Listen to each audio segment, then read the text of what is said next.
Everything began on what seemed like an ordinary night. Lord Narihira was on his way back when he unexpectedly encountered a strange ox cart, one without any oxen yet gliding smoothly down the road. The accompanying guard warned that it might be Yuma. Immediately after, Narihira's carriage was flung aside, and he fell to the ground. The woman inside the phantom cart claimed she was on her way to the imperial palace for 7 days and demanded right of way. Narihira's subordinate, seeking to protect him, drew his sword and attacked the bewitching woman, only for her to transform into a demon, terrifying them all. It was all because of that eerie ox-drawn carriage they encountered. The very next day, Narihira fell gravely ill. To ensure the capital's safety, he entrusted his close associate Hiromasa with the task of eliminating the demon haunting the carriage. Hiromasa then visited the Onmyoryo temple to seek aid from an Onmyoji, though the temple's primary duty was celestial observation. They track calendars and practice divination, but when it comes to spirits, they're unsure if they can handle them. However, the Onmyoji here introduced Hiromasa to a very special person, Abe Seimei. Rumor has it that this man is the child of a fox spirit, so Hiromasa visits Seimei's dwelling. The place is a house surrounded by flowers and weeds, almost like a wild, untamed plot of land. A man dressed in white appears behind him and remarks that from budding to withering, a flower is always called a flower. Isn't pruning flowers going against the laws of nature? This man was Seimei. Hiromasa quickly recognized him as the one he had been searching for, and bowed deeply with great respect. Before Hiromasa could even finish his greeting, Seimei had vanished. All that remained before Hiromasa was a small green frog. When had Lord Seimei been standing behind him all along? Hiromasa felt as if he were being toyed with. He seriously reintroduced himself and said there was an urgent matter requiring Seimei's help. A white snake had frightened him, causing him to fall into the lake. Seimei urged him to quickly get out of the water, then summoned Mitsumushi and Mitsuya, 2 young girls who appeared to bring clean clothes for Hiromasa to change into. Afterward, Hiromasa told Seimei about the problem he needed help with.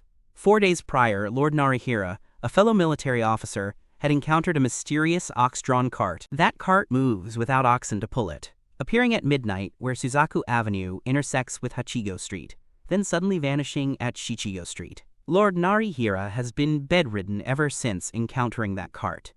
If this continues, misfortune may befall others as well, so Hiromasa hopes Seimei can resolve it as quickly as possible.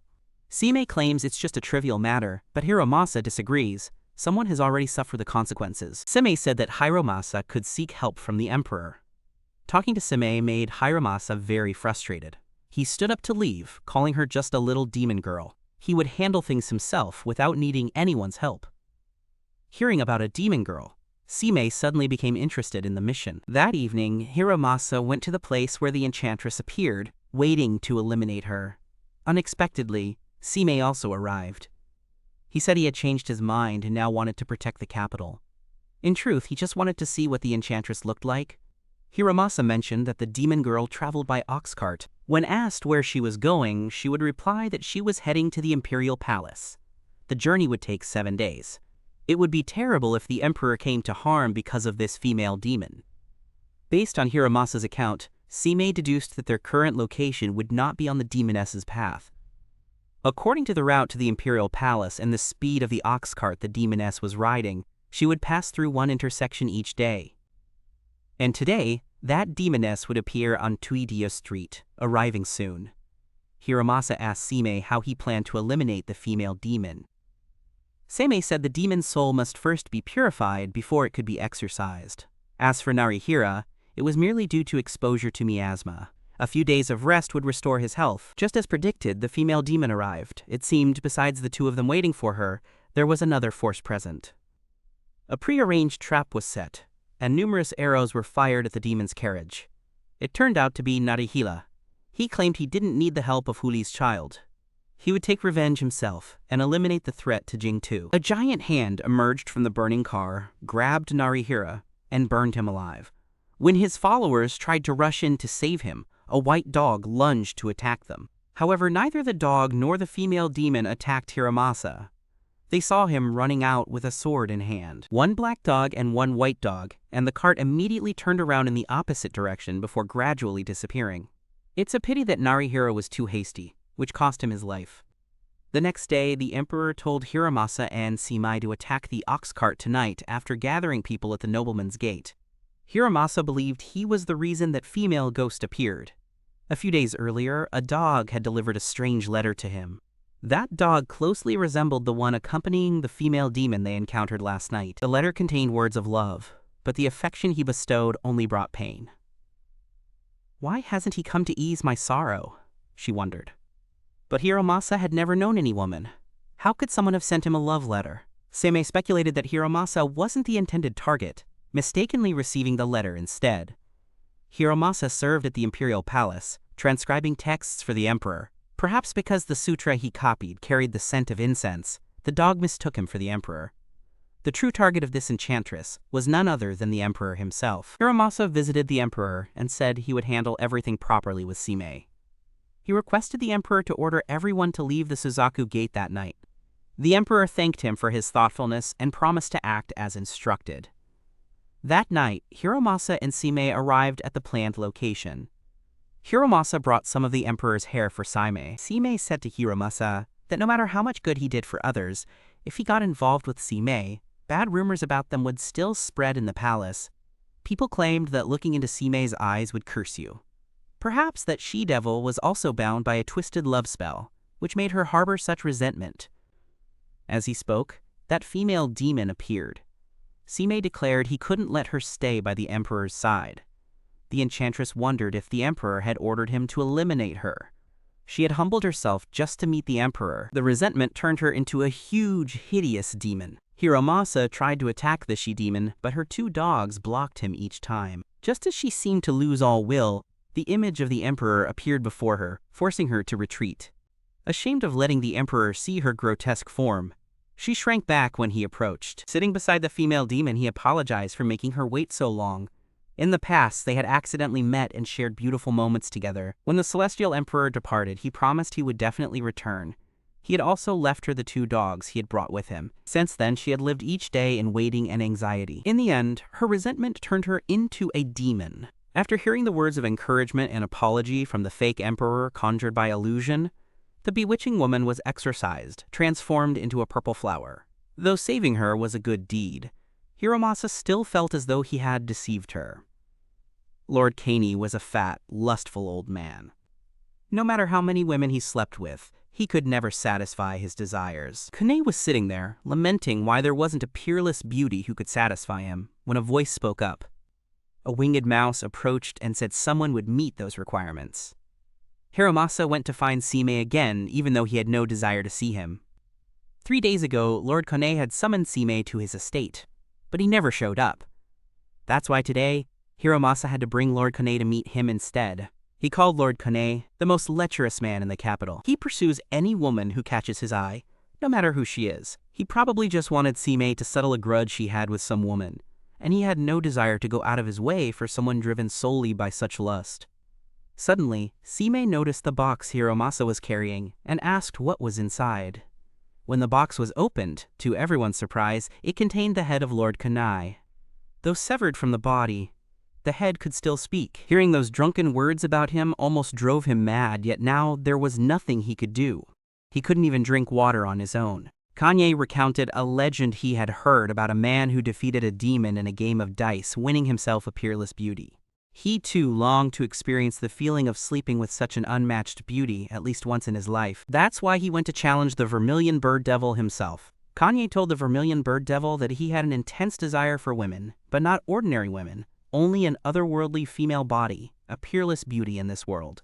If he defeated the Vermilion Bird Devil, he would gain the most stunning woman alive. But the devil also wanted to know what kind of talent the man would leave behind if he lost.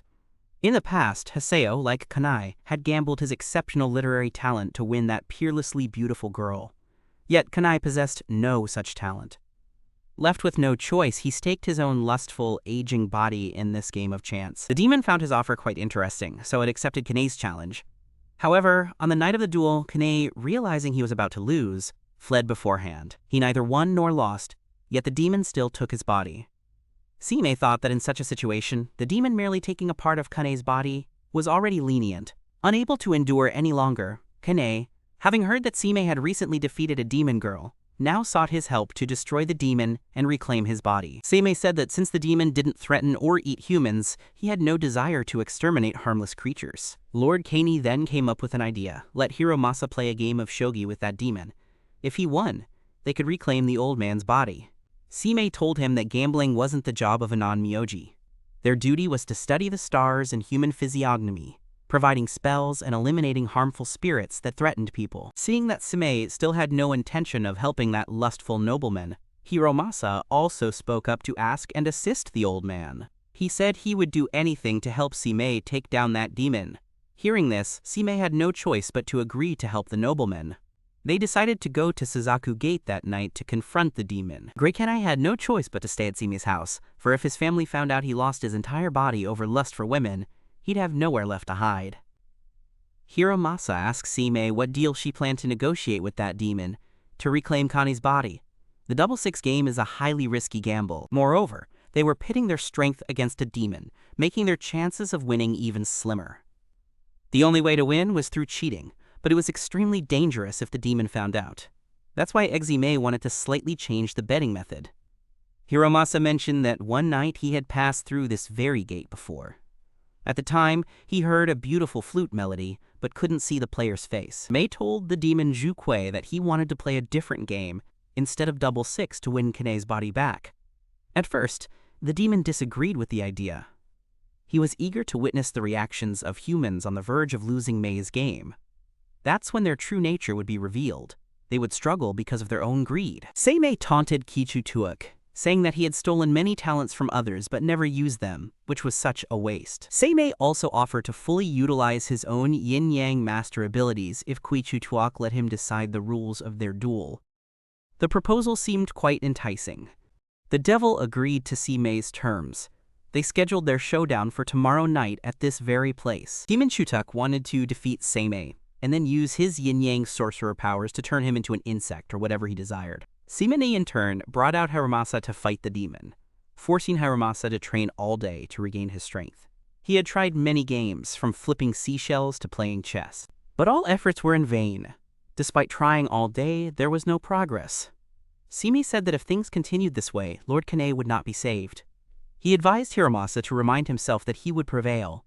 It was like a spell cast upon oneself, giving Hiromasa the strength to fight the curse-stripping demon. Kanei's son, Michinaga, came to Seimei's house in search of his father. Noticing his father's unusual absence, he had inquired with his close attendants and thus arrived here. Kanei warned his son not to speak of his affairs to anyone, because if his wife or the emperor found out, he would be in great distress. Michinaga told Hiromasa and Seimei that even though his father had opened his eyes out of lust, he still begged them to save him. Hearing this desperate plea, Hiromasa felt renewed strength. Together with Mitsumushi and Mitsuya, he continued training to prepare for the showdown. That night, the two went to challenge the demon Suzaku.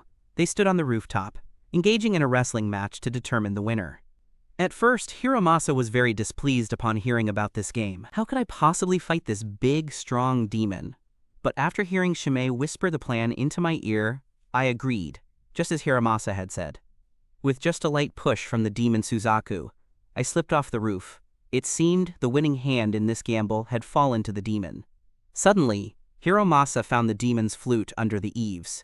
Just as expected, from the start, Seimei had been aiming for that very thing when investigating the demon Suzaku. All documents mention that anyone who encounters him hears the flute first. The flute that lured Hiromasa that night was also played by this demon. Hiromasa was surprised to learn such a beautiful sound came from a fiend. Seimei guessed the demon must have stolen his flute-playing skills from someone else. The ghost of True Tuak said that although he had stolen many other talents, playing the flute was his own skill. He had played the flute many times before the gate of True Tuak in the past. He failed the imperial exams because his only talent was playing the flute. Yet even his flute playing couldn't please anyone. No one acknowledged his talent. Playing the flute alone wasn't enough to get ahead. He needed far more than that. That obsession transformed him from a scholarly youth into a hideous demon, eventually leading him to this land. On the night Hiromasa met him, he paused his flute and played in harmony. The demon, Chutsu, refused to believe it. He demanded to hear Hiromasa's flute to confirm it for himself. Moreover, he even wanted Hiromasa to play his own flute. The sound of Hiromasa's flute surprised him greatly. Seimei also handed the flute to him to play along with Hiromasa, allowing him to showcase his talent and gain recognition. The demon Shutendoji finally fulfilled his long-cherished desire. Although he didn't lose to Hiromasa in the extreme bet, he still returned the body to Lord Kanei. The next morning, after seeing Kanei off, Seimei warned him to restrain his desires to avoid falling into such traps again. Then Hiromasa came to visit Seimei, likely with another matter for him to resolve. Hiromasa said he hadn't intended to come, and Seimei no longer wanted to help with the issues Hiromasa brought. But Hiromasa wanted Seimei to hear him out before deciding whether to help or not. Suddenly, a middle-aged woman approached. She was Kumi, a maid who worked for wealthy families. She knelt before Seimei and begged him to save her master. The mistress of this woman was none other than Lady Fujio. Madame Kumi came here to ask Seimei about a young girl who played the biwa, whom Lady Fujio was very fond of. According to her, 3 years before Lady Fujio's husband passed away, she was deeply grief-stricken. Hoping to console her, her friends brought over young Miss Kujo. The girl's captivating biwa performance eased some of the sorrow in Lady Fujio's heart. Not only was the little girl exceptionally skilled at playing the instrument, but she also brought an incredibly endearing energy that made everyone who met her adore her. However, a month ago, little Kujo suddenly stopped coming to play music with the lady. A female Onmyoji then visited the lady. Shortly after, young Miss Kujo reappeared, but she only came around midnight. Her face had grown extremely pale. Since then, Lady Fujio began showing signs of poor health. A winged mouse came to tell Mrs. Kumi that if she was worried, she should seek answers from Shuyun. It seems Seimei has realized the issue with this case. He immediately agrees to help Ms. Kumi, believing the culprit is targeting him. Miss Kujo must have already encountered something unfortunate. Tonight, he will go to Lady Fujio's residence to investigate. Mrs. Kumi reminded him that the lady did not want anyone to see Fujio, so he should be extremely careful not to be exposed.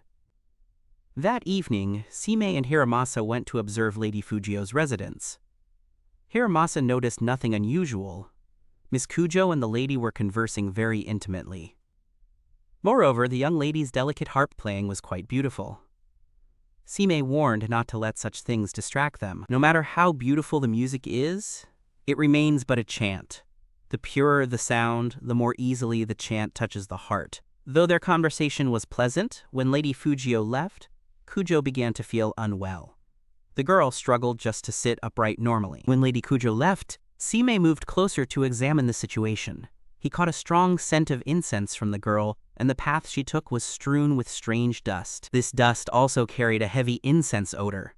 After a brief inspection, Seimei concluded that he would return the next day. The following day, Hiromasa brought food for Seimei and the honeycomb worms, but Seimei opened and ate them alone, much to Hiromasa's disappointment. Seimei explained that the honeycomb worms were divine offerings from the wisteria blossoms, not people. They just come here to help Seimei with some tasks. Hiromasa asked if Seimei ever felt lonely, living alone in such a vast mansion. Seimei replied that while he did feel lonely, solitude is the inherent nature of humans. He didn't care whether anyone lived with him or not. As they were talking, that winged creature appeared. It led the two to a house atop a rocky mountain, the dwelling of the female Onmyoji that old Lady Kumi had mentioned. Hiromasa was surprised to see that the Onmyoji was a girl who appeared younger than the stories he had heard. Seimei warned Hiromasa not to be fooled by her appearance. The last time he saw her, she had taken the form of an 80-year-old man. She offered them wine, but both refused. Then, she wanted them to play double sixes, just as Lord Kanei had done in hopes of winning over the woman he desired. Countless rat carcasses hung from the roof of her house. Those mice were used as bait to lure the winged rat that guided Seimei and Hiromasa here. Seimei said this woman was a deceitful Onmyoji who tricked people and devoured their souls simply out of boredom. Her name was Asiya Domen. She seemed to already know Seimei's purpose for coming, and immediately asked about the girl who played the biwa. The cloud thread guesses that Domen used the soul retrieval technique on that little girl, a spell meant to return the soul of the deceased to their body. If so, it means Miss Kujo had already died. The mud the cloud thread found the other day was from the girl's buried corpse, and the strong scent of burning incense was meant to mask the smell of the corpse. Why would Domen do such a thing to a child? She claimed it was because the mistress had sought her out, insisting on seeing the girl even if she was already dead. That's why she summoned the girl's spirit and manipulated it to make her body move. But if the situation continued like this, the lady would have her life force drained from excessive contact with the corpse. Doman didn't care about that. She only thought it would be amusing if that woman lost her life over a dead girl. She only sees this as a game. She casts the curses, and Seimei is the one who breaks them. She does it to stave off boredom, while Seimei earns others' gratitude. Her amusement at the expense of innocent lives fills Hiromasa with rage. Seimei wants her to stay out of this so he can undo the curse and save the lady's life. On their way back, Seimei also explains to Hiromasa that a curse differs from a spell. A curse is formed when someone deeply desires something, and a spell is used to control that curse. The motorcycle must make the lady realize that little Kujo is dead. From there, she will understand her wish is wrong. Only then can the feedback spell be broken. The two of them arrived at the estate and told the lady the whole truth, but Lady Fujio refused to believe Seimei's words. However, she agreed to let them meet the girl Kujo that evening. The girl came to the estate to play the koto as usual. The way she spoke and carried herself didn't resemble a deceased person at all. Seimei decided to perform an exorcism to verify the truth about her death. When the incantation began, Kujo writhed in agony. As if scorched by a blue flame, Hiromasa immediately stopped Seimei, unable to bear the horrifying sight. Normally, exorcism wouldn't be so painful, but since Doman's curse remained unbroken, the girl reacted violently. The lady knew the girl was dead, yet still wished to stay by her side, and the girl, too, longed to remain with Lady Fujio. Seimei told her to stop pretending to be strong, for he could see the pain and struggle she endured moving within a corpse. Moreover, if the girl and the lady continue like this, the lady will inevitably lose her life. The curse cast upon them by Uncle Doman is a pair, and it cannot be lifted unless they abandon their desires. Both the girl Siyudu and the First Lady are extremely close friends. Thanks to each other, they have become much happier and more positive. That's why they can't bear it apart. But upon hearing that the mistress might die because of her, the little girl made a decision to leave so the mistress could live a healthy life. Only then could Seimei's exorcism take full effect, sending the girl back to where she belonged in hopes of giving her a better new life.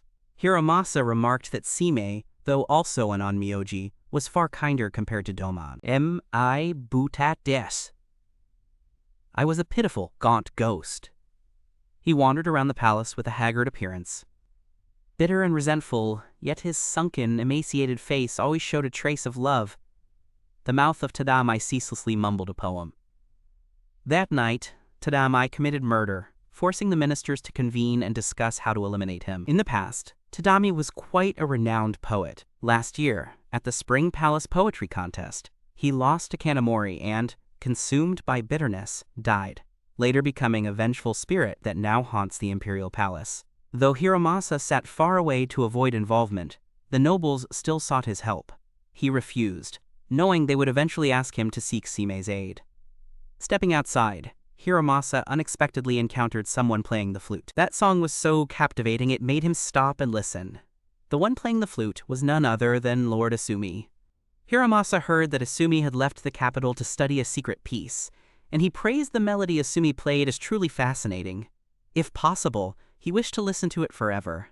They then went inside together to meet the other nobles. Asumi was surprised to see how close Hiromasa was to Seimei. Hiromasa clarified that he and Seimei weren't that close. It was just a misunderstanding that if he asked, Seimei would help. On the side of the earth deities, they believed Tadami died because of an owl tree, deeming him a weak man. But Asumi thought that for someone striving to pursue and master something, they could die of sheer frustration upon failing, when just one small step away from success. Seeing Hiromasa return, the other ministers immediately said matters concerning Yilma like this were not their responsibility. It was a task for the yin-yang master to handle. They wanted Hiromasa to ask Seimei to resolve this matter properly. Alternatively, he could investigate the matter himself and see if Tadami posed any harm to people or the imperial palace. Then, it was decided to seek Seimei's help. This time, Seimei came to Hiromasa's aid on his own, without being asked. Seimei mentioned that someone had requested his assistance in exorcising a vengeful spirit in the palace. He asked Hiromasa if he had ever encountered this spirit before. Hiromasa replied that not only had he met the vengeful spirit, but he had also met Lord Tadami when he was alive during a poetry gathering, that very same gathering. The court ladies and nobles were divided into left and right teams, competing to see who could compose the best poems. They challenged each other to compose poetry on chosen themes.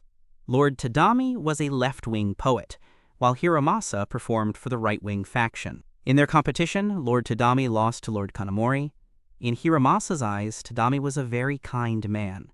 Despite knowing Hiromasa was from the opposing side, Tadami willingly and enthusiastically helped him whenever he struggled with his performance. Who would have thought such a likable man could turn into a demon? Hiromasa knew Lord Tadami loved poetry deeply. Even in death, he delighted in reciting verses, so it was hard to believe he could be evil. He asked Seimei why they couldn't just leave him be instead of exorcising him. Seimei replied that Lord Tadami's spirit had been haunting the palace for a year already, thus it would be difficult to exorcise it. Just then, Tadami's vengeful spirit also arrived. Seimei attempted a spell, and a massive swirl of dark clouds appeared in the sky, engulfing the imperial palace. Just as Seimei had suspected, Lord Tadami was connected to the palace's energy veins. Forcibly exorcising him now might summon an even more malicious demon. They needed to uncover Tadami's regrets and gradually undo them. The next morning, the two decided to visit Tadami's former residence, where he had lived before his death, to investigate the cause. The caretaker there told them that after the poetry contest ended, the Lord lost his appetite and refused to eat. No matter how they tried to persuade him, Tadami wouldn't eat and just kept reciting the poem that had cost him victory. Many days passed like this, and eventually he grew emaciated, lifeless, and died of starvation. In the past, he had lost many times, but never had he been so depressed. In other words, that poetry gathering was truly important to Tadami. Seimei asked to take Tadami's belongings for research, but he let Hiromasa carry them back alone. Lord Tadami was indeed a man of great curiosity. His belongings consisted solely of poetry books. His official rank in the court was far from high. Life was likely quite meager for someone like him. The poetry critique event in the imperial palace was a rare opportunity for such individuals to showcase their talents and catch the emperor's favor. He spent his meager salary on books and materials to study poetry. It could be said he staked everything on that poetry critique event. Losing and not getting promoted, so it's understandable that resentment arose. Seimei said he seemed to have figured out why Lord Tadami was so bitter. They went together to see Kanamori. Seimei recited the poem Kanamori had used to defeat Tadami and said it wasn't his original work. Seimei had found the poem in an ancient anthology passed down through the ages. At this point, Kanamori also admitted that he had heard the poem from a wandering vagabond by the roadside. He found it very fitting for the theme of love that day, so he used it to compete against Tadami. He never expected it to be from an ancient book. Perhaps Tadami knew Kanamori had plagiarized but couldn't expose him during the poetry gathering. Pointing out that it was an ancient poem in front of higher-ranking members would have been like questioning their knowledge. That's precisely why Tadami couldn't speak the truth even though he knew it. On the way back, Seimei wanted to hold another poetry gathering to restore justice for Tadami, hoping his soul could be freed. He asked Hiromasa to find someone who could recite Tadami's poem without fear of ghosts. Hiromasa immediately sought out Asumi. As they stood talking in the palace, Tadami happened to pass by. Kanamori bravely ran back to confess everything to Tadami, expressing his desire to compete once more and promising to inform the emperor of his past deceit, returning the victory to Tadami. However, the vengeful spirit not only refused to relent, but transformed into a demon, perhaps for some other reason. Kanamori remembered that during the Tadami poetry contest, he had encountered someone wearing a white hat. Perhaps that person was connected to his death. The next day, news of Tadami's death spread like wildfire through the imperial palace, impossible to suppress. Many courtiers remarked that, after all, he was just the son of a lowly fox. They even said he was better at flattering the emperor than using his Onmyoji arts. Tadami, however, seemed indifferent to the malicious rumors. If he had truly been upset by their slander, he would have cast a death curse on all of them. It was only last night that he discovered the reason behind Lord Tadami's bitter words. It wasn't due to losing to Lord Kanamori. It seems he needs to investigate this matter further to find a satisfactory solution. As Seimei was reading the documents, a giant black cat suddenly burst into his study. Then came the arrival of Yasunori, an Onmyoji serving at the imperial court. He came to inform Seimei that the emperor had ordered him to eliminate the vengeful spirit of Lord Tadami, whose father was a poet. He might find out the reason behind his son's death. That's why Hiromasa dragged Seimei to Lord Tadami's hometown early in the morning to meet his father. Tadami's father, Tadamin, was a master of poetry. Seimei showed him 2 calligraphy samples with different strokes from Tadami's belongings. He pointed out that the ones with darker ink were usually the better poems, exposing his son's secret. Left with no choice, Tadamin confessed the truth to Seimei. He said that not all of his son's poems were written by the boy himself. Tadami had no talent for poetry, yet he loved it deeply. Perhaps that was why a demon took advantage of him. A few years ago, Tadami's poetry suddenly improved astonishingly. Suspicious, Tadamin followed his son and discovered he often went behind the mountain to meet a demon. But Tadamin was so terrified of the creature that he dared not speak of it to anyone, not even his own son. It's very likely that the poem *The Story of My Love, written by Tadam one for the poetry critique group, was taken from that devil. Who would have thought someone like Tadam would plagiarize another's work? Seimei guessed that in the critique group, the noble Tadam lost because of the poem that devil provided. Out of spite, the devil took his life, but they still had to seek out that demon to verify, and it was highly likely that Seimei, not Tadami, was the one who needed to be eliminated. Upon reaching the tree at the mountain's rear, Seimei recited a poem composed by that demon and remarked that it was utterly empty and meaningless. Enraged, the demon immediately appeared, scolding Seimei for criticizing his poem. He claimed someone as narrow-minded as Seimei could never grasp the profound meaning behind such verses. Hiromasa asked if the demon was the one who cursed Tadami to death, but the demon knew nothing of this. He didn't even know Tadami had died. In fact, the demon wept bitterly upon learning of Tadami's death. He had no idea Tadami was dead. All this time, he had been waiting for him on this mountain. There's no way he would kill his only friend. In the past, Tadami was so desperate over his lack of poetic talent that he considered ending his life on a mountaintop. It was this very demon who stopped him with verses. The demon asked if Tadehama wanted to win a poetry contest and offered to help him achieve it. At first, the demon merely wanted to test whether his own poetic skills were still relevant. But after spending more time with Tadehama, he found a fresh inspiration through him. They became close friends, composing poetry together, sharing and encouraging each other greatly. Tadami entered the competition, and this demon composed poems based on his ideas. They collaborated seamlessly. The demon was pleased because his poetry was celebrated, while Tadami gained more fame. Everything should have gone smoothly, but at the poetry contest in the Imperial Palace, Tadami wrote his own poem to compete. That poem lost to Kanamori's. The demon could have warned the emperor that Lord Kanamori cheated, but he didn't. Because of this, he assumed Tadami must resent him deeply. Tadami said he no longer wanted to collaborate with the poet because he desired victory. The devilish man wished to ride the clouds to meet Tadami. The hatred in Tadami's heart could perhaps only be resolved by him alone. That night, the rain poured relentlessly. As usual, Tadami strolled while chanting the poem about my love throughout the Imperial Palace.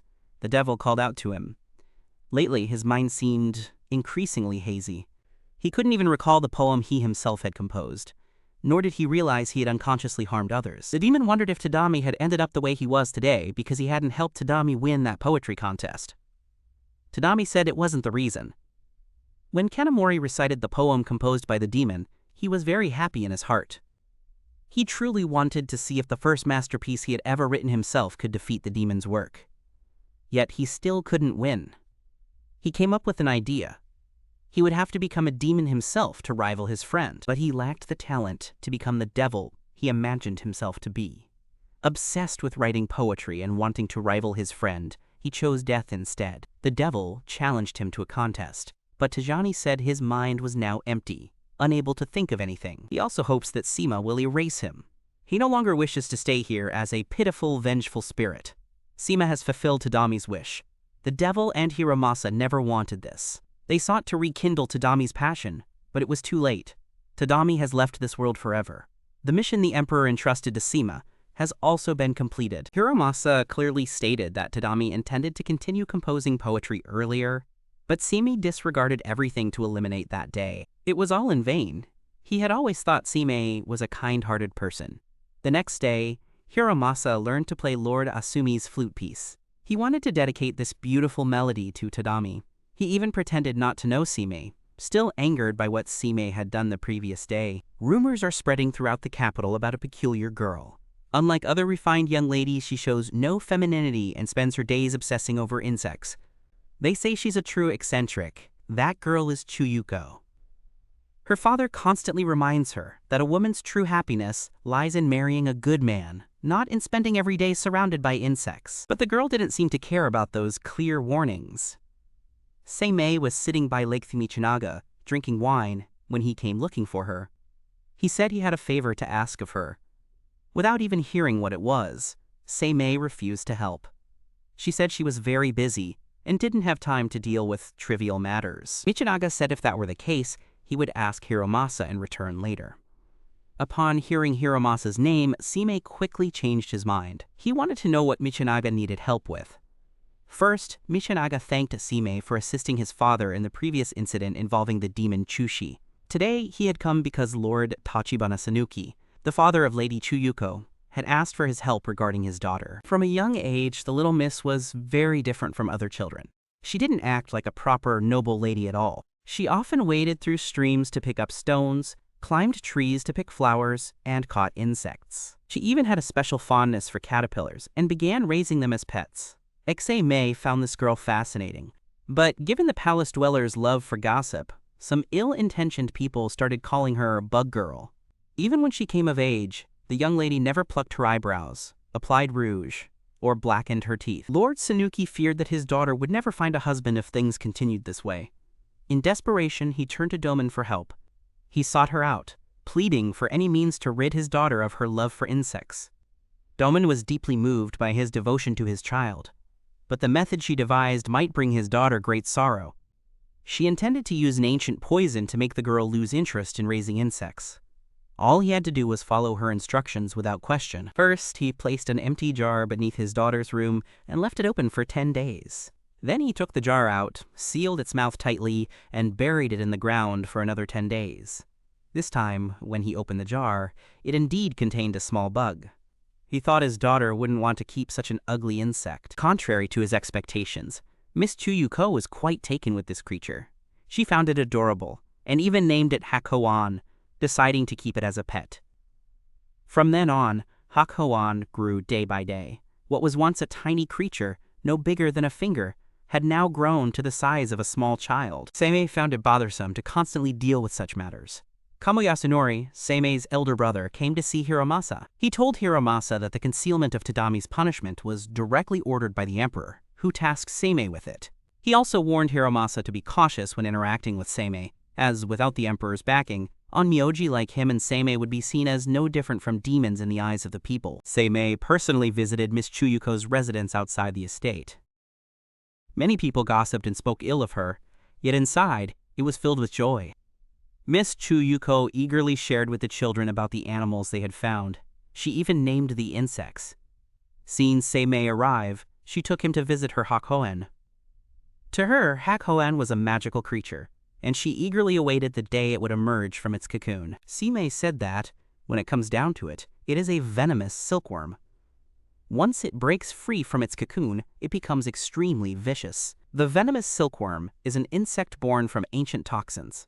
Once it emerges from its cocoon, it helps its caretaker curse whoever they hate to death. Miss Chuyu Company said she doesn't hate anyone at all, but deep down, doesn't everyone harbor some cruel will? Sitam was precisely the creature that sensed those hidden thoughts. Seimei wanted to eliminate it immediately to prevent future calamity. However, he recalled the words Hiromasa had said to him on the night he had killed Lord Tadami, so he told Chuyuko that he would wait for Hakoan to break free from its cocoon. If it truly posed a threat, he would act and destroy it. The young lady was deeply moved to see you treat Hakoan with such kindness while touring her garden. Seimei noticed she could cultivate Ramania and wanted to request some seeds to plant. As they were talking, Hakoan suddenly leaped onto a tree trunk. The young lady affectionately explained that it was spinning silk to form a cocoon. This meant they would know by tonight whether Hakoan was a creature harmful to humans. While Hiromasa was sitting and pondering over Yasunori's words, Asumi approached him to strike up a conversation. He wanted to try playing the flute given to Hiromasa by the vengeful spirit, but he couldn't produce any sound. It seemed that, apart from that vengeful spirit, Hiromasa was the only one who could use this flute. Although he knew Tadami had hidden the truth following divine orders, Hiromasa still didn't feel fully convinced. Doman came to find him and said she wanted him to accompany her to a special place tonight. Seimei and Lady Chuyuko waited together for the moment the dark cocoon would hatch. She confided in Seimei that she wore men's clothing not because she wanted to become a man, but simply because it was more convenient for her activities. The little girl's father came to see her, but she didn't want to talk. She had already heard the whole truth about Hakuan. Her father was also very sorry about it, but he said he did it all for the young lady's own good. He sought out a yin-yang master because he feared no one would want to marry her, but the uncle who loved her believed he wasn't suited to be a husband. She only felt happy when she could be herself. Domen also brought Hiromasa along. She eagerly awaited the moment of the cocoon princess's hatching. When the time came, she would seize the hatching gem and turn it into her own divine relic. Miss Chuyuko said that no matter how ugly Hakuan looks, she would never hand her over. Domen claimed that it was created by the slander, lies, and isolation from outsiders directed at Chuyuko. Moreover, inside it also harbored the resentment and humiliation of her father, Lord Sanenwai Yuki. Chu said that even though she was truly saddened and hurt by those words, she wouldn't let them affect her life. Moreover, she didn't hate anyone that much. Seimei promised to help her deal with it if the dark cocoon were to break and become a danger to everyone. Hearing that, Hiromasa also sided with them against Domen. Don't let her take Hakuan when she fights against Seimei. Seimei also used a talisman on Hakuan's cocoon and asked Hiromasa to play the flute. The flute's sound seemed to help the cocoon open faster. What's more, normally ancient poisons would leave deep scars, but Hakuan, nurtured by the young lady's love, turned into a beautiful butterfly instead. No harm was done. And Hiromasa and Seimei cleared up their misunderstanding, becoming close again as before. Hiromasa brought a basket full of mushrooms to visit Seimei, hoping he would like the gift he had prepared. Hiromasa wished that just once, Seimei would tell him the gift he brought was wonderful. But upon reflection, even Hiromasa's name had never been properly called by Seimei. While lost in thought, a boy rushed out of Seimei's residence, bumped into Hiromasa, and dropped a jade scale. Without a word, the boy quickly left. Hiromasa entered the residence with a basket of mushrooms, hoping to share a drink with Seimei, but was refused. Seimei was busy with the task he had just taken on. A monk from Henjo Temple had begged him to identify the true nature of some insects he had sent. Every morning, they appear in the main hall. By the time they reach Seimei, all of them are already dead. He offers that if you assist him, he will give you a rare scripture from Tianju. Seimei asks Hiromasa what brings him here. Hiromasa suddenly asks Seimei if he remembers his real name. Not only does Seimei remember, but he also knows very well that Hiromasa is the Emperor's cousin. If he knew it so clearly, why has he never mentioned Hiromasa? Actually, Hiromasa came here today just to keep Seimei company. He thought living alone in such a vast residence must make Seimei feel very lonely. Hiromasa asked Seimei about the blue-haired boy he had met at the gate earlier. Seimei said the boy had simply come to request a charm for his mother to ensure her safe delivery. If everything goes smoothly, perhaps a rare event will occur by the Kamagawa River at dawn tomorrow. It's a once-in-a-thousand-years occurrence, and just by chance, Hiromasa is here. Seimei wants to do something with him, to pass the time until morning, then witness the spectacle together. Compared to the dull insects the monk sent, Hiromasa's face seems far more interesting. Seimei counted a total of 262 insects, among which some were quite peculiar. Hiromasa wanted to drink with him, but after waiting forever, Seimei remained busy with those insects. Hiromasa remarked how unusually quiet this residence seemed every time he visited. Seimei replied that ever since Hiromasa entered his life, this place hadn't been as quiet as before. Just then, Lady Chuyuko came running to find Seimei. She wanted to locate the shadiest spot in his garden to plant a special type of flower. After the silkworm incident, whenever the little girl came across any rare tubers or seeds, she would bring them straight to Seimei's estate to plant. Hiromasa asked Chuyuko about the hairpin, and the young lady quickly took off her hat. Thanks to Seimei, the once large and dark hairpin had become much smaller and cuter that evening. Chui asked her to say that she had planted twin flowers in the garden of Seimei. By next autumn, they would bloom into beautiful blue blossoms, like noble hats. That plant is the father-son tree. Though poisonous if used correctly, it can become a precious herb capable of curing heart disease. Hiromasa said that, if that's the case, this flower truly resembles Seimei. He too is a good man, as long as he doesn't follow the Emperor's misguided orders. For Lady Chuyuko, Seimei is like a remedy for her illness while she stays here. They also took her to see the strange insects sent by the monk. As soon as she saw them, the young lady couldn't help but exclaim how beautiful they were.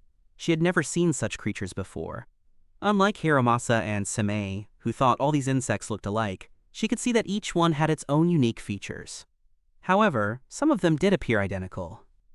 It seemed Seimei's residence was hosting quite a few distinguished guests today. Lord Asumi also brought a bottle of sake to invite Seimei for a drink. The two leisurely enjoyed their sake while Hiromasa and Lady Chiyuko remained busy sorting insects. Asumi remarked that although Hiromasa was well-liked by many, he had very few true friends. That's why seeing his student grow close to Seimei filled Asumi with joy and pride. Hiromasa, meanwhile, simply wished to share a drink with Seimei, but Chiyuko refused to let him leave until their task was done. Asumi asked Seimei to take good care of his student. Although everyone says he is the child of a fox spirit, Asumi believes he is a good person and will also become a good friend to Hiromasa.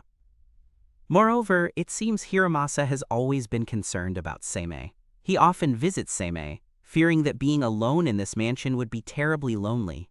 He even said that Seimei tries to push everyone away. Hiromasa accidentally stepped on one of the insects, causing chaos throughout the hallway.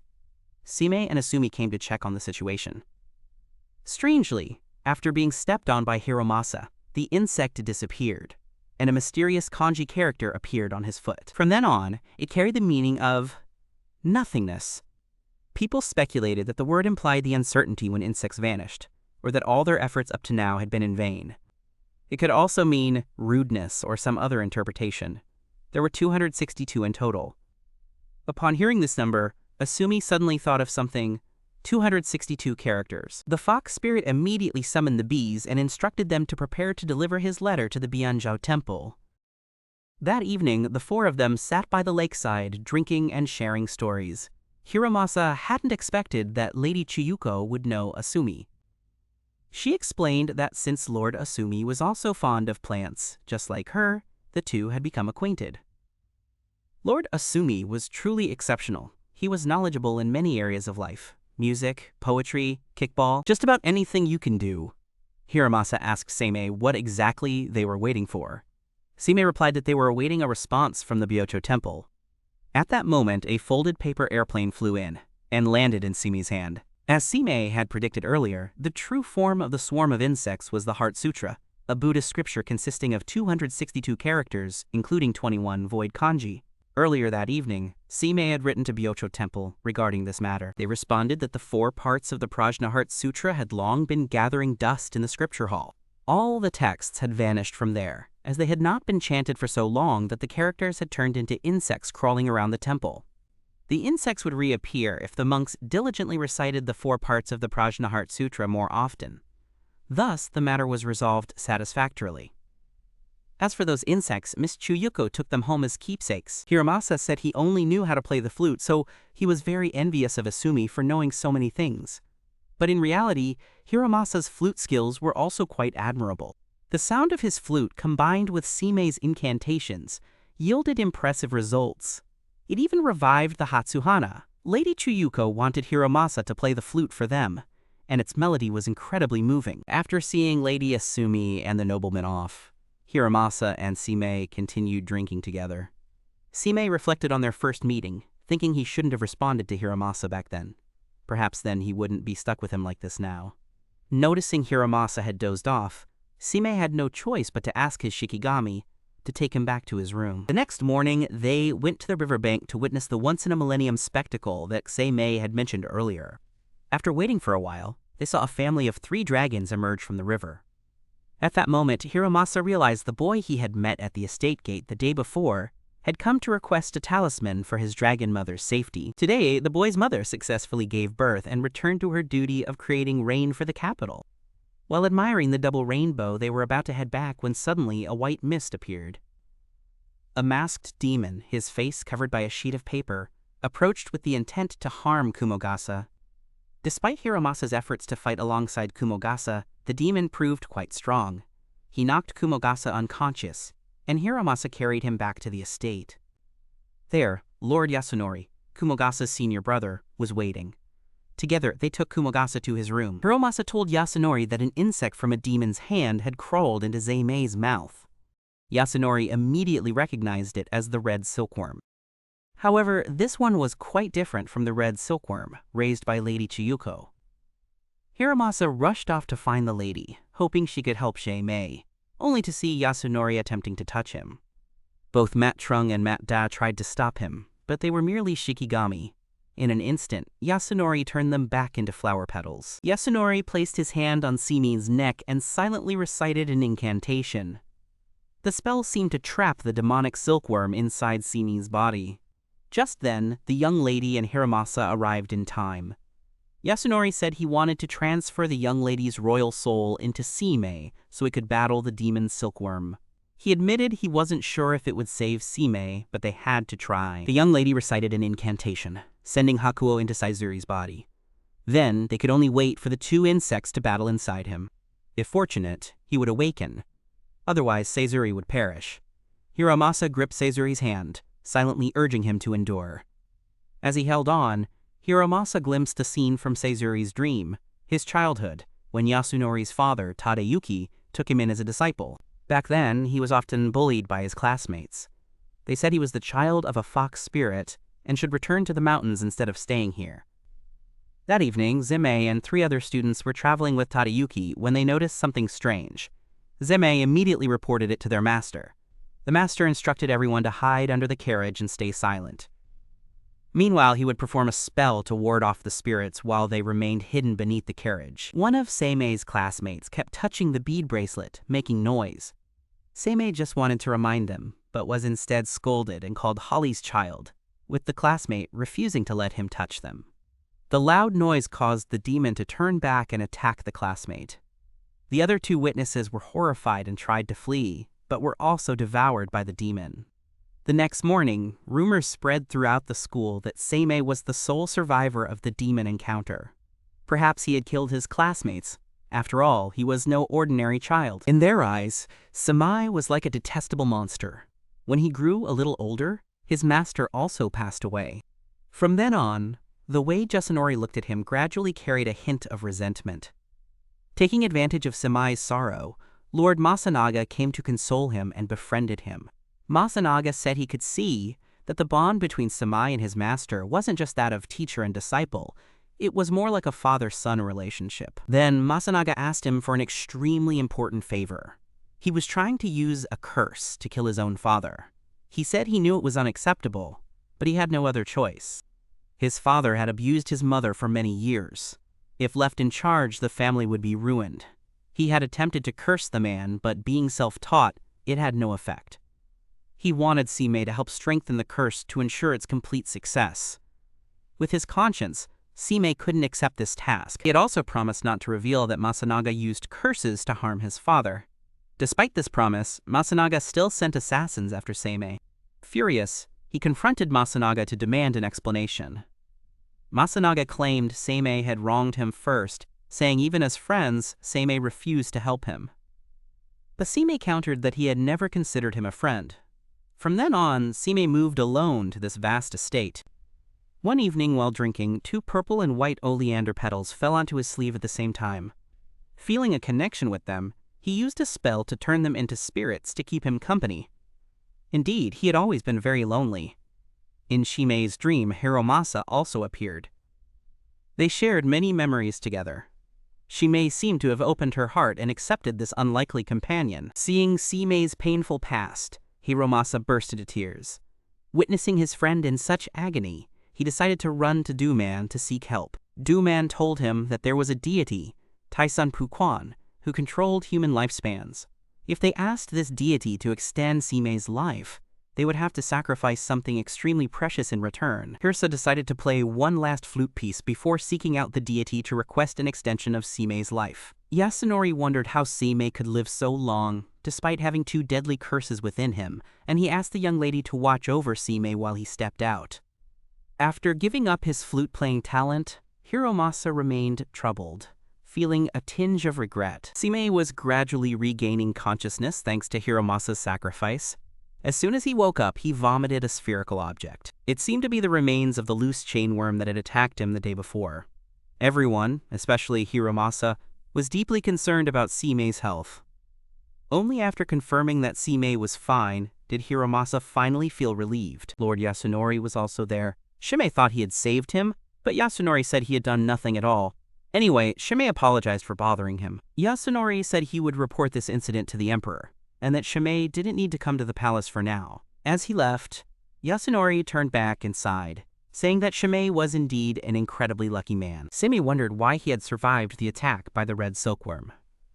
Lady Chuyuko explained that it was Hakan who had pushed the red silkworm away. She then remembered that Hiromasa had gone out somewhere the previous day. He claimed he had stepped out for a short walk because he felt a bit suffocated. Asumi also helped cover for Hiromasa to prevent the truth from being revealed, that he had traded his flute-playing ability to save Seimei. Hiromasa apologizes to Hiromasa, saying that because he failed to play his flute that night, Seimei ended up being attacked. He explains that he heard a strange noise, which distracted him and prevented him from playing. Seimei tells Hiromasa not to apologize anymore. What they need to do now is focus on the demon from that night. He believes it was a half-demon, part human, and part monster. In other words, that person turned into a demon while still alive. The demon has only one horn on its head, indicating it hasn't fully transformed. At this moment, it can still take on a human form. Dealing with this kind is harder than handling other demons. A living person turning into a demon under extreme circumstances, perhaps hatred and resentment spiraled beyond control. Seimei wanted to find Duman to ask about this demon. Only Doman can teach the devil to create the Sichtam worm. He wanted to summon the secret worm for support, but couldn't find it anywhere. Miss Chu-Yu told him that the worm had disappeared because his health was deteriorating. Seimei found this very strange. Normally, the spirit worm wouldn't vanish without his command. Chu-Yu said that if that's the case, the demon was most likely Lord Yasunori. While Seimei was unconscious, she witnessed many strange things about Yasunori. She wasn't sure if the Lord truly intended to help them save Seimei. Hiromasa remarked that, if so, why would Yasunori use the black ring? Perhaps he wanted to prove he had also tried to help. But unexpectedly, the black ring ended up defeating those red silkworm demons. Seimei asked if Hiromasa had summoned him, but he received the answer that Yasunori had been at his residence even before Hiromasa brought him home. Everyone suspected that Lord Yasunori was the one who harmed Seimei, but Seimei alone still wanted to meet Doman to verify once more. Could it really be that his own brother harbored such deep hatred for him? Later, Seimei used a spell to make the secret insects and secret mortar reappear. I searched everywhere but couldn't find Doman. A rumor about Seimei has spread throughout the palace. They say he was cursed and saved by Yasunori. This is a perfect opportunity for those who dislike him to bring him down. Hiromasa told Seimei about the rumor, and the emperor has summoned him to the palace for questioning. The ministers continuously expressed their criticism toward Seimei. They said he was unworthy of his position because he had been defeated by just a monster. Only one person, the earthling Kane, trusted him and spoke in his defense, declaring Seimei to be the greatest Onmyoji of all time. The others wanted to organize a duel between Seimei and another Onmyoji to prove his abilities. Finding the whole affair tedious, Seimei outright refused to participate. But when he learned his opponent was Doman, he could no longer refuse. Doman said if he won, she would tell him about the demon that attacked him that night. They also competed in spellcasting. The spells they used were incredibly powerful, astonishing even the imperial palace. But just as the battle reached its peak intensity, a group of demon heads appeared. They attacked all the gods, and even the emperor, leaving everyone terrified and fleeing. Seimei created a barrier to hold back the demons while people escaped. He wanted to combine his efforts with Hiromasa's flute to exterminate the demons, but Hiromasa said he hadn't brought his flute today. Seimei resorted to using incantations to destroy the leading demons. Witnessing this, perhaps everyone acknowledged Seimei's talent as they left. Still, Seimei wanted to question Doman about the demon who used the red silkworm thread that night. Those ghostly heads earlier were also created by Doman to restore some honor to Seimei. Doman said she would reveal the true identity of that demon if you defeated her. But she also gave Seimei a few hints. She mentioned that the demon cared deeply about Seimei. He once came looking for you on a stormy night, having missed the familiar sound of your leaf flute for too long. The demon, True Tuok, sought out Hiromasa to ask why you no longer played the flute. Hiromasa told him he had traded that talent to save Seimei's life. Still, true Tuak wanted Hiromasa to keep the flute. "You might play it again someday." Hiromasa overheard the ministers in the court complaining about how, the night before, Seimei had appeared at their bedside only to vanish suddenly. It seemed he was trying to find who had deliberately cursed him nearly to death. That's why he visited those he believed held a grudge against him. These ministers also wondered who in the palace could harbor such hatred for Seimei. Suddenly recalling Lady Triyuko's words about Lord Yasunori, Hiromasa asked him how he had known in advance of Seimei's misfortune and waited at the estate. He said that every Onmyoji like him possesses a special ability that ordinary people like Hiromasa could never comprehend. If Hiromasa thought he meant harm to Seimei, then that assumption was likely mistaken. Seimei was urgently folding something at the Onmyodo hall. Hiromasa entered. Seimei announced that tonight, the hunt for demons would begin. He was folding this for that very purpose. Seimei added that Hiromasa's flute accompaniment would be crucial tonight, but Hiromasa seemed visibly uneasy about the request. Hirsa asked Seimei why many ministers had recently complained about him disturbing them at night. Seimei admitted it was true. Suspecting it was related to Doma, he sent a messenger god to investigate which minister might be involved. He also wanted to take this opportunity to warn the officials about Doman. After all, those who harbored hatred for him were everywhere. Lord Kanai also came to question Seimei about the threats he had made. The officials and even the emperor wanted to hold a grand ritual to exorcise Tama, but Seimei disagreed. He believed it was unnecessary. Those ogres were simply created by someone to scare people and had no intention of assassinating anyone. He also asked to leave immediately afterward to avoid these troublesome nobles. While strolling in the imperial palace, Hiromasa heard a beautiful flute melody. It turned out to be Asumi playing. He stopped and listened for a long time. Just as he was about to leave, Asumi called him back. He apologized for carelessly playing the flute in front of Hiromasa. He asked if it didn't pain him to lose his ability for Seimei's sake. After all, Hiromasa had been the finest flute player in the imperial court. But to him, it simply wasn't as significant as Asumi believed. He had never compared his talent to others. He played the flute simply because it brought him joy. No longer being able to play. Sure, it saddened him a little, but in exchange for Seimei's life, it was more than worth it. On this occasion, Hiromasa could pursue a new field he was passionate about, studying something useful. Asumi wanted to ask Hiromasa for the twin-leaf flute that the demon had once given him. However, Hiromasa said the flute was too special to hand over to anyone else. He would always keep it with him, and perhaps one day, years later, he might play its clear notes again. When evening arrived, Seimei and Hiromasa went to a tree to perform a ritual to awaken the red silkworm that had attacked Seimei earlier that day. Hiromasa was worried that if this monster woke up, it would attack Seimei again, but Seimei reassured him there was no need to worry. He had recreated this thing only to lead him to its creator. He was eager to find out who harbored such hatred for him. They chased Siktam Trung into a dense forest. Along the way, Hiromasa kept wondering why Seimei never called him by his name. Focused on the pursuit, Seimei simply remarked that Hiromasa was being too sensitive. A mist of white smoke suddenly appeared, separating them along the path. The motorcycle sped to where Yasunori was standing, but it was Hiromasa who truly encountered the demon. Yasunori claimed he wasn't the one who created the cursed chain. Although he disliked the motorcycle, he wouldn't be foolish enough to turn himself into a demon just to kill it. He despised the motorcycle, but back when he had brought it home, his father had instructed him to protect his brother, so he wouldn't disobey his father's words. He also mentioned that feeding the Hakhoan pill to Seimei had been pointless. It served no purpose. As for why Seimei survived, even he didn't know the reason. However, he could guess that the red silkworm's target wasn't Seimei but someone else. Seimei had figured everything out and realized Hiromasa was in danger. He quickly ran off to find his friend. The demon Hiromasa encountered was actually Asumi, who admitted to always envying Hiromasa's flute-playing talent. The silk trap was originally set to harm Hiromasa, but Seimei saved his life.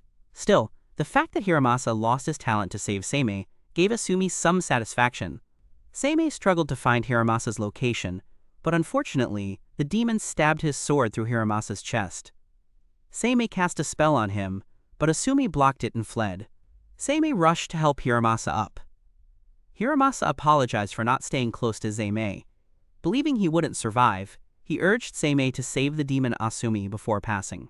Finally, Seimei called out Hiromasa's name. Seimei went to see Domen to ask about Asumi. Domen remarked that compared to their last meeting, Seimei now seemed more human-like. He questioned whether Asumi intended to kill him to avenge Hiromasa. Seimei wondered why Domen had helped him turn into a demon. Perhaps because it was quite unusual to see him so closely bonded with a human.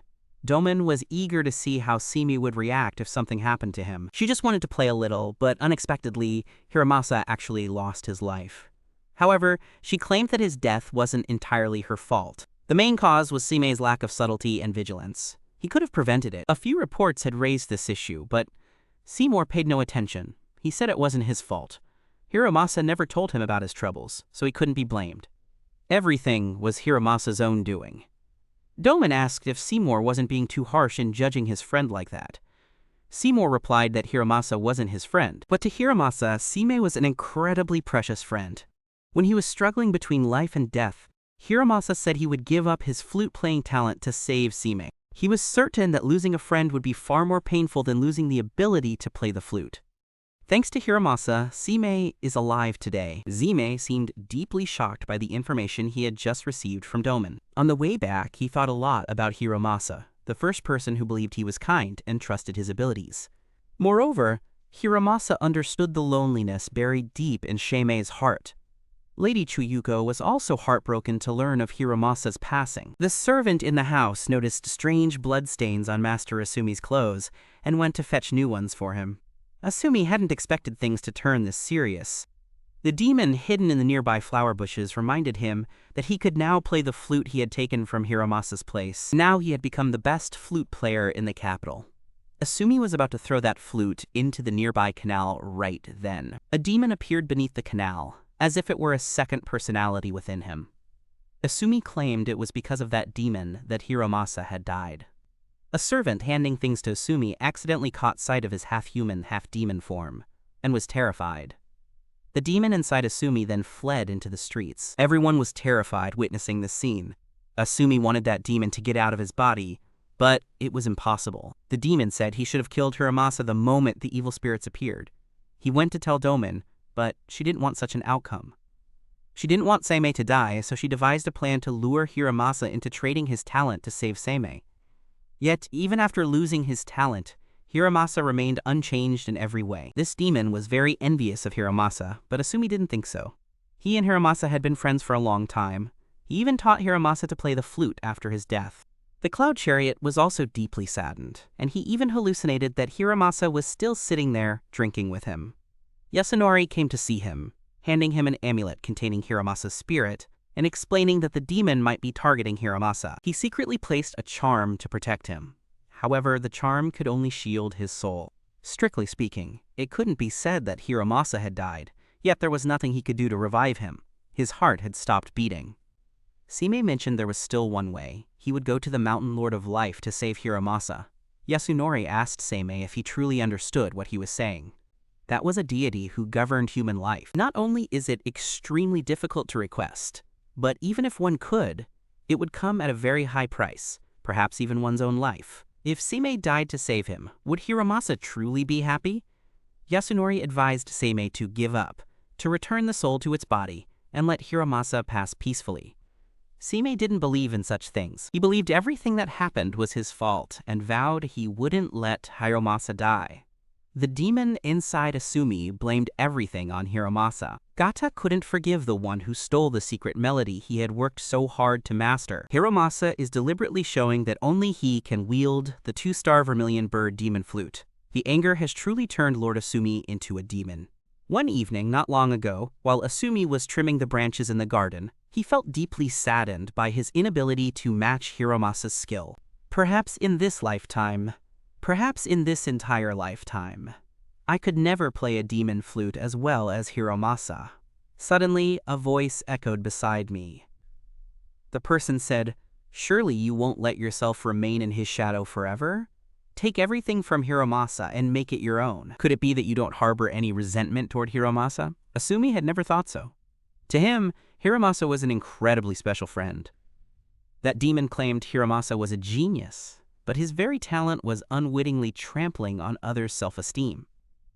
Cutting off the flower that was speaking, Asumi glanced at his reflection in the puddle and realized he had turned into a demon. The demon told him he could only choose one thing, either the flute or his friendship with Hiromasa.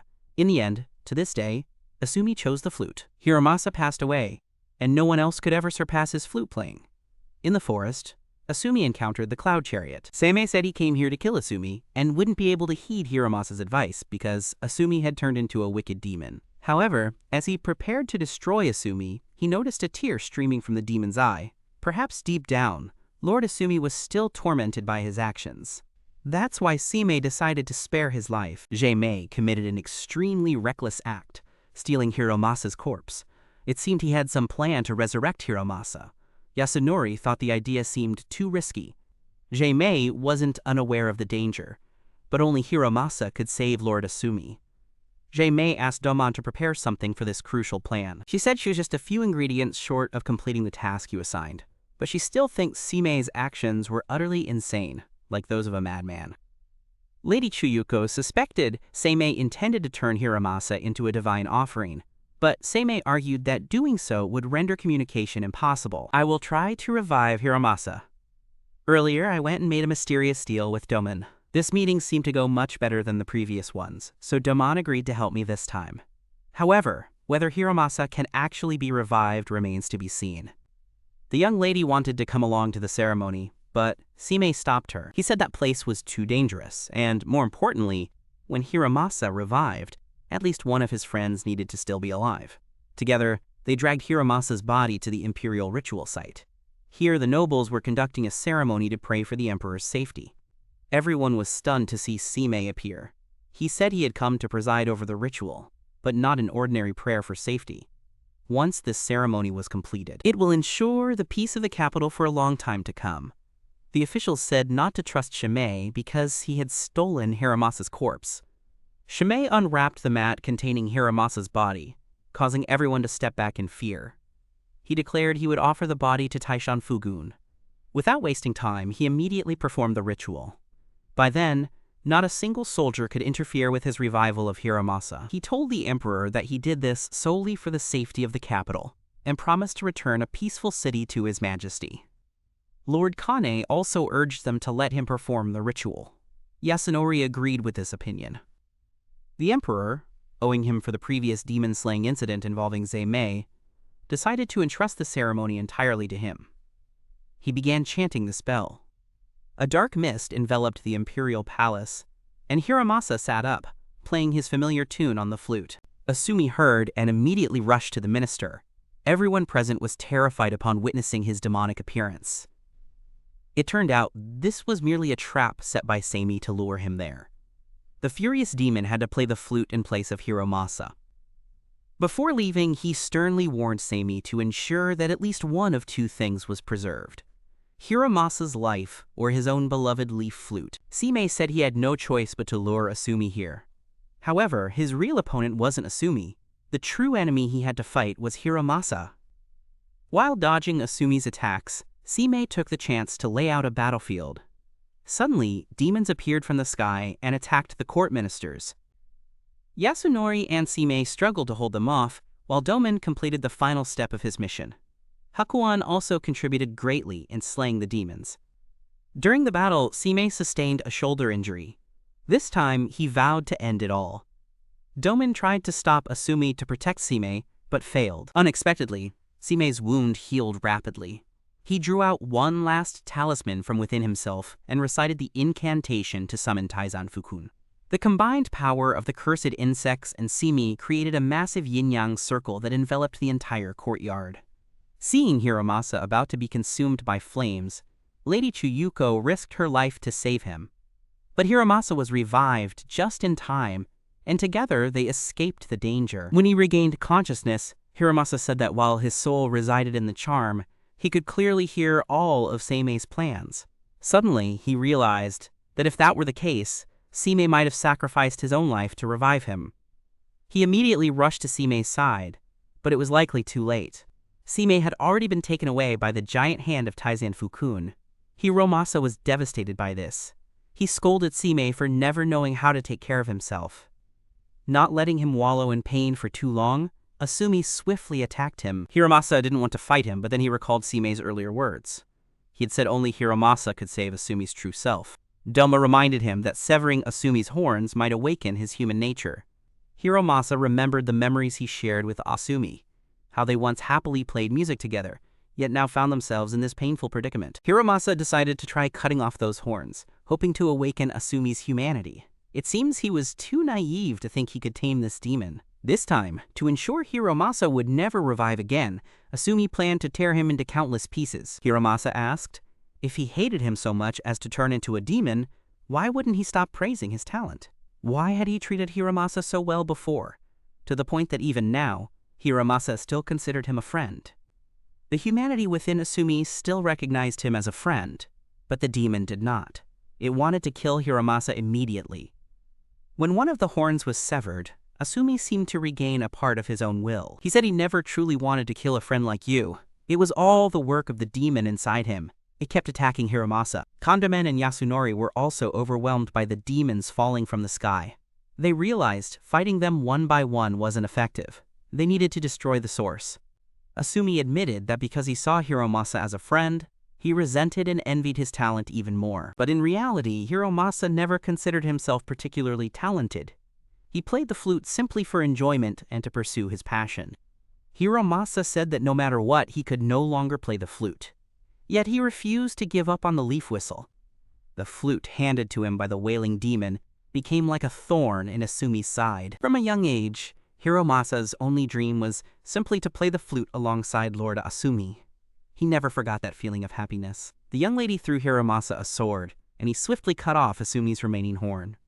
Doman and Yasunori quickly dealt with the rest of the demons. Now, only one demon remained in the imperial court, Lord Asumi. Having lost Aki's horns, Asumi confessed that he too had always longed to play the flute with Hiromasa. He had once been very happy in those moments, but none of it could overcome his jealousy. He bit Hiromasa hard. Hiromasa didn't resist and calmly explained to him instead. He said that when he decided to trade his own talent to save Seimei, he had also been envious of Asumi's flute-playing skill. He even felt the greedy demon awaken within him. From a young age, Hiromasa possessed an extraordinary talent for playing the flute. He could perfectly reproduce any melody after hearing it just once. It was breathtakingly beautiful, and from that moment, seeds of envy began to take root in Asumi's heart. As he grew older, many praised his skill, saying it even surpassed that of his teacher, Asumi. From then on, resentment and jealousy quietly grew in Asumi's mind. That hatred gradually turned him into a terrifying demon. All those evil deeds were not the demon's doing. It was Asumi who chose to commit them. It wasn't the demon who killed Hiromasa, but Asumi himself. Though he called Hiromasa a friend, deep down, he had always hated him.